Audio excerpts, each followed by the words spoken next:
Hello guys, നിങ്ങൾ സ്കൂളിൽ പഠിക്കുന്ന കുട്ടിയുടെ പേരന്റ് ആണെങ്കിൽ നിങ്ങൾക്കുള്ളതാണ് ഈ വീഡിയോ. ഈ സ്കൂളിൽ പഠിക്കുന്ന കുട്ടികൾ മെയിനായിട്ട് പ്രതിരോധശേഷി കുറയുന്നത് കാണാറുണ്ട്.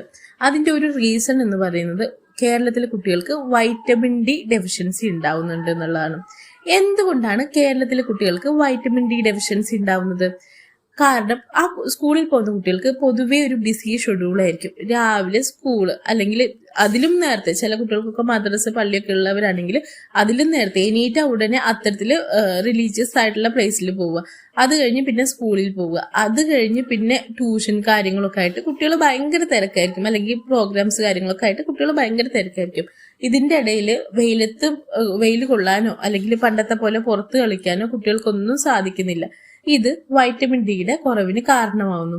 വൈറ്റമിൻ ഡി കുറഞ്ഞാൽ അതിന്റെ ഒപ്പം തന്നെ കുറയുന്ന സാധനമാണ് കാൽഷ്യം. അപ്പൊ കുട്ടികളുടെ ബോഡിയിൽ ഈ രണ്ടും കുറഞ്ഞ് വീക്ക്നെസ്, ടയർഡ്നെസ്, ബോഡി പെയിന്, അങ്ങനെയുള്ള കാര്യങ്ങളൊക്കെ എക്സ്ട്രീം കേസിൽ റിക്കറ്റ്സ് വരെ വരാം. അപ്പോൾ ഇത്തരത്തിൽ കുട്ടികളെ വൈറ്റമിൻ ഡി കുറയുന്നത് പ്രിവെന്റ് ചെയ്യാൻ വേണ്ടിയിട്ട് നമുക്ക് ചെയ്യാൻ പറ്റുന്ന ഒരു കാര്യം എന്ന് പറഞ്ഞാൽ കുട്ടികളെ വെയിലത്ത് നിർത്തുക എന്നുള്ളത് തന്നെയാണ്. രാവിലെ 10 മണി മുതൽ 3 മണി വരെയുള്ള ടൈമിൽ ഒരു 1/4 മണിക്കൂർ അല്ലെങ്കിൽ ഒരു 15 to 20 മിനിറ്റ്സ് ഒരാഴ്ചയിൽ ഒരു 3 ദിവസം നമുക്ക് കുട്ടികളെ വെയിലത്ത് നിർത്താം.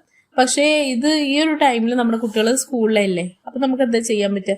അപ്പൊ നമുക്ക് ചെയ്യാൻ പറ്റുന്നത് നമുക്ക് സാറ്റർഡേ സൺഡേസ് കുട്ടികളെ കിട്ടും.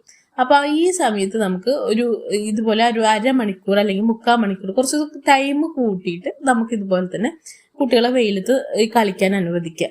അപ്പോൾ അങ്ങനെ കളിക്കാൻ അനുവദിക്കുമ്പോൾ നമ്മൾ ശ്രദ്ധിക്കേണ്ടതെന്ന് വെച്ച് കഴിഞ്ഞാൽ ഫേസിൽ അല്ലെങ്കിൽ കയ്യിൽ കാലിൽ ഒന്നും കവറിങ് ഇല്ലാതെ കളിക്കാൻ അനുവദിക്കുക കേട്ടോ. സൺസ്ക്രീൻ ഒന്നും ഇടാതെ, കവറിങ് ഒന്നും ഇല്ലാതെ ഇത്തരത്തിൽ കുട്ടികളെ കളിക്കാൻ അനുവദിക്കുക. ഇത് വൈറ്റമിൻ ഡി കിട്ടാൻ വേണ്ടിയിട്ട് സഹായിക്കും.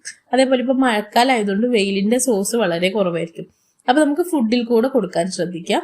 അപ്പോൾ നോക്കാം ഏതൊക്കെ ഫുഡാണെന്ന് വെച്ച് കഴിഞ്ഞാൽ നമ്മുടെ മുട്ട കൊടുക്കാം, അതുപോലെ തന്നെ നമുക്ക് ഇത് കൊടുക്കാം, ഫിഷുകൾ കൊടുക്കാം. ഫിഷുകളൊക്കെ ഭയങ്കര വൈറ്റമിൻ റിച്ച് ആണ്. അപ്പം എല്ലാ ഫിഷുകളും കൊടുക്കാം. കൂടുതലായിട്ട് മഴക്കാലം ആകുമ്പോൾ കുറച്ച് കൂടുതലായിട്ട് കൊടുക്കാം. പിന്നെ ഈ ലിവർ, ഈ ചിക്കന്റെ, ബീഫിന്റെ ഒക്കെ ലിവറിലും വൈറ്റമിൻ ഡി റിച്ച് ആണ്. അതേപോലെ വൈറ്റമിൻ സി റിച്ച് ആയിട്ടുള്ള ഓറഞ്ച് ജ്യൂസ് പോലെയുള്ള സാധനങ്ങൾ കുട്ടികൾക്ക് കൊടുക്കുന്നത് വൈറ്റമിൻ ഡിയുടെ അബ്സോർപ്ഷന് കാരണമാകുന്നു. അപ്പൊ അത്തരത്തിൽ ഫുഡുകൾ കൊടുക്കുക. പിന്നെ പാൽക്കട്ടി പോലുള്ള ഈ പാൽ ഐറ്റംസുകളും കുട്ടികൾക്ക് കൂടുതലായിട്ട് കൊടുക്കുക. അതൊക്കെ വൈറ്റമിൻ ഡി കുട്ടികൾക്ക് കൂടാൻ സഹായിക്കുന്ന കാര്യങ്ങളാണ്. അപ്പോൾ ഇതുപോലെ തന്നെ കുട്ടികളുടെ ഇൻഫോർമേറ്റീവ് ആയിട്ടുള്ള വീഡിയോസ് നമ്മൾ മുന്നേ ചെയ്തിട്ടുണ്ട്. അപ്പോൾ ചാനൽ സബ്സ്ക്രൈബ് ചെയ്യാത്തവരാണെങ്കിൽ സബ്സ്ക്രൈബ് ചെയ്ത് നോട്ടിഫിക്കേഷൻ ഓൺ ആക്കിയിട്ട് കാണാം. ഇനിയും കുട്ടികളുടെ ഹെൽത്തിനെ കുറിച്ച് ബാക്കി കുറേ ടോപ്പിക്സ്